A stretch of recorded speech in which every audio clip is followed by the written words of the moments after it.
Bonjour à tous, je vous salue, coupe très militaire, je ne salue pas ma coiffeuse du jour, mais bon, ça va repousser, m'a-t-elle dit. Alors, on va au Grand National du Trot ce mercredi chez Thérèse. Nous allons à Lisieux. Alors, Thérèse de Lisieux, j'ai beaucoup enquêté parce que je suis un historien, mais je ne vous le dis pas, c'est quand même un personnage remarquable et qui a marqué notamment la première guerre de 14-18. Mais on revient à nos moutons, plutôt à nos chevaux. Il y a un épouvantail au départ. Jean-Michel Bazir était déçu de sa victoire la dernière fois parce qu'il n'a pas mis le style. Donc JMB s'est piqué au jeu. Il a beaucoup plus travaillé Élie de Beaufour. Eh bien, on y va. Cet épi, on va récolter beaucoup de blé avec lui, ce numéro 2. Alors JMB ambitionne le classement général du JMT avec ce cheval. Il ne le prendra certainement pas aujourd'hui, mais la prochaine fois, je pense qu'on verra Élie de Beaufour en jaune sur les Champs-Élysées. Non, pardon. Sur le plateau de Gravel, alias l'hippodrome de Vincennes, pour la finale du JMT au mois de décembre. Et puis, il y a un cheval qui est complètement déclassé sur le papier, puisqu'il croise le fer avec la star FaceTime Bourbon. Alors, le problème de faire Pierre du Loro, c'est que, voilà, il le regarde tout le temps passer, mais bon, c'est pas désagréable de voir passer FaceTime Bourbon. Mais bon, dans ce lot, si on fait bien le papier, ça fait 2 fois qu'il vient de courir contre la star des stars. Bon ben voilà, le 11, on peut le suivre. Alors moi je voudrais m'adresser à mes confrères sur FaceTime Bourbon. Je les vois remplir des éloges et des éloges. On n'a jamais vu ça, on n'a jamais vu ça, on n'a jamais vu ça. Non mais on va où là et Ourasi et Ténor de Beaune, et Bold Eagle, et Idéal du Gazo, et Bellino 2. Non mais n'importe quoi. Tous les 10 ans à peu près, même des fois moins, on a des phénomènes. Mais il ne faut pas les comparer. Actuellement, c'est l'ère de FaceTime Bourbon.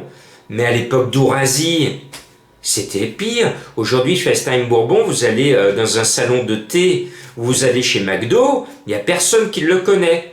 Alors qu'à l'époque d'Ourasi et d'Idéal du Gazo, voire de Bellino 2, vous pouviez en parler dans votre bureau aux gens qui ne suivent pas les courses, et ben tout le monde connaissait leur nom. Allez dans n'importe quel bar qui n'est pas PMU, parler de FaceTime Bourbon, les gens ils vont vous regarder avec des yeux tout ronds.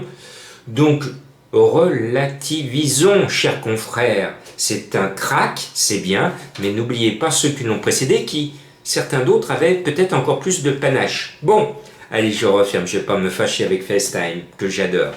Bon, Shakir, c'est un bon cheval, mais il y a devant un cheval qui ambitionne le maillot jaune. Alors il est en retard, le Tour de France vient d'arriver, bah oui, il est à la bourre, mais il peut prendre le maillot jaune après le poteau, c'est le 7, et voilà de Muse. Eh bien cette Muse va inspirer Balzac dans quelques instants, puisque Balzac va être dans ma sélection, donc comme il vise le maillot jaune, il a une très bonne chance.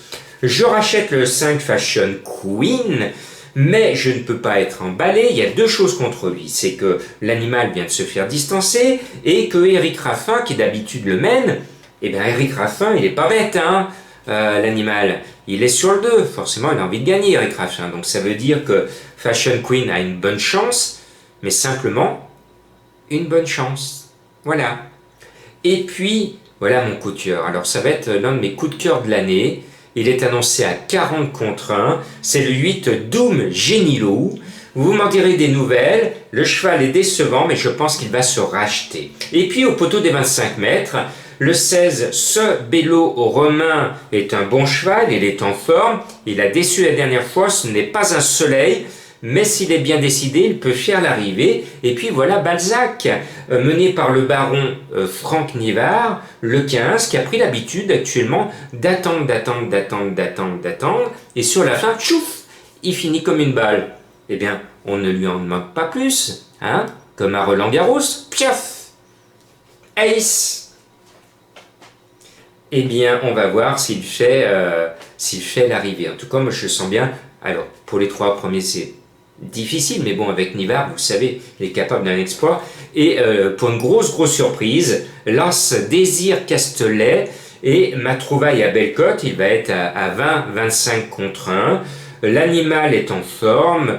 L'information est arrivée jusque dans mes oreilles qui sont bien dégarnies aujourd'hui. Donc on peut le suivre. Je vous ai mis un indice de confiance de 4 sur 5. Je vais essayer de tenir ce mercredi mes 50% de réussite au tiercé, parce que pour l'instant j'en ai donné 11 depuis le 1er septembre sur 22 disputés. Et oui, je me suis planté ce mardi et mes abonnés ont eu le rattrapage parce que ma dernière minute c'était Alnatop. Et oui, une heure avant la course, on m'avait dit, Jean-Marc, le cheval va faire un truc bien, et voilà, c'est parti. Le 9, c'était ma dernière minute pour mes abonnés. C'est ce cadeau bonus où une heure avant la course, je vous donne un petit peu les bruits couloirs, les bruits d'écurie, les variations de cote. Et bien aujourd'hui, ça donnait, cette méthode de dernière minute donnait le 9 Alnatop. Voilà, merci de me suivre. Bonne chance.